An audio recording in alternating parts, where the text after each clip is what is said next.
My next guest was at the concert, so more witness now. And I said this was going to happen. People are talking now. They're congregating there. He witnessed the horror unfolding as the gunfire was raining out. Brian Claypool, defense attorney, joins me now by phone. Brian, thanks for joining us today. No problem there. You know, I would say witnesses are sometimes impounded by the emotion. And I know as a defense attorney, we probably have a good chance now to hear a little bit more forensic look at what was going on. And I want to get that from you, from your vantage point, what you saw. Yeah, so I was sitting in it's called the VIP section.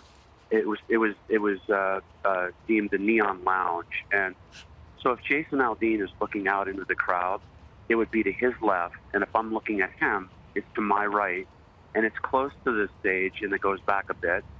And I was sitting in that area, and it was about his fourth song, and I heard a couple cracks, and they felt very close to me. And by the way, where I was sitting was in the corner. It was closest to Las Vegas Boulevard and the Mandalay Bay. It was in this little corner area. So those first cracks sounded, like it was a fireworks or firecrackers, but I looked up and I didn't see anything. And then what was eerie was Jason Aldean hesitated during the song. He missed a few beats because he was worried. And then what really got me, the moment that really seared my mind, it'll be in my mind forever, is I then heard some more noises, and I looked at Jason Aldean, and he literally dropped his guitar and sprinted off the stage. At that moment, I jumped up and started running to the side to run up the stairs to get out of the VIP section. And then that's when the onslaught of I can't even tell you, it felt like at least 30 seconds. It just would not stop.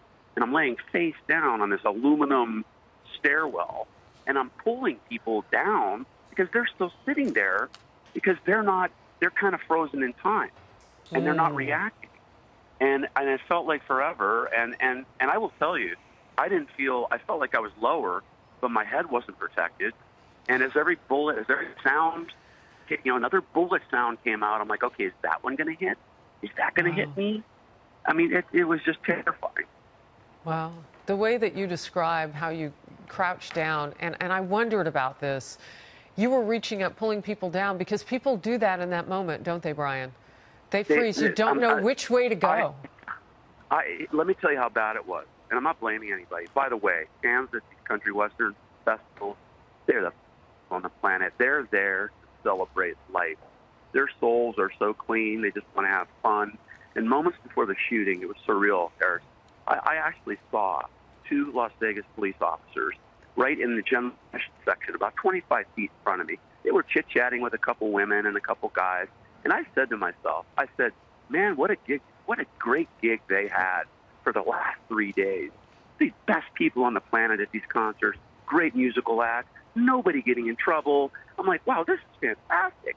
And then can you imagine what they went through also? Then about 15 or 20 minutes later, it's mind-boggling. And then to get back to your question, I was running through the front row, and there were 4 people still sitting, and I'm running for my life. So, and then real quick, after it stopped, he must have been reloading. And by the way, we didn't know where the shooter was. So we thought some shooters were going to jump over the 5-foot fence and come inside and kill us. But then I ran down these stairs real quick, and then there was a heroic guy near a door that channeled about 15 of us into this little room under the bleachers, like a production room. And that's the second thing that I will never forget. There were 5 or 6 young women in that little room, kneeling, crying in a corner. And I'm going to tell you, that was heartbreaking. I will never forget those women crying there because at that point I went from, man, I'm going to die like the Orlando shooting in this room. That's what I first thought. It was like, pick your poison. It's like, what do we do? Do I run straight or do I run into the room? We're going to hold you over for the commercial break. We're right back. Let's bring back Brian Claypool by phone. He was giving us some riveting details last night. I want him to finish his thought from what happened last night in Las Vegas along the Strip. Brian, you're with us. Yeah, I'm here.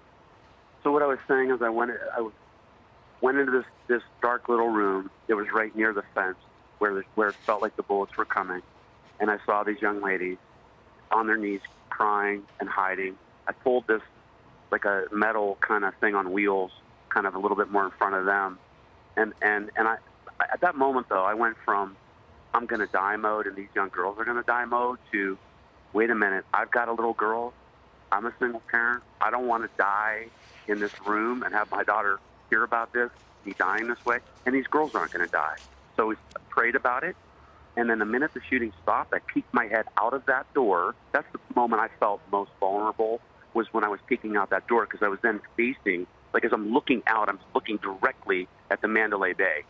And it was a split second, and then such a brave, heroic police officer, he screams out, "Run now, go north." Wow. Because there was a moment where the guy was reloading.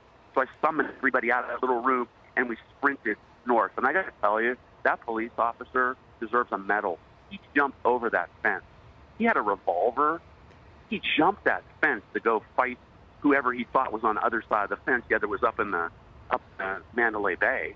But I mean, talk about heroics. And I was on the. By the way, I'm in the Mandalay Bay now. I was on the 24th floor. This guy was what, 7 or 8 floors above you. Floors above me. And I had to go back to my room now to try to get my belongings. And then looking out my window is the venue. So I can see the venue, and I'm just going to go back and look and be reminded of all this. So, Brian, thank you so much. Brian Claypool, Yep. defense attorney who was at that concert last night. We appreciate all that you have told us today. You have given us some things to think about in terms of the details. As an attorney, I knew forensically you probably would, and I appreciate your time, sir. Thank you.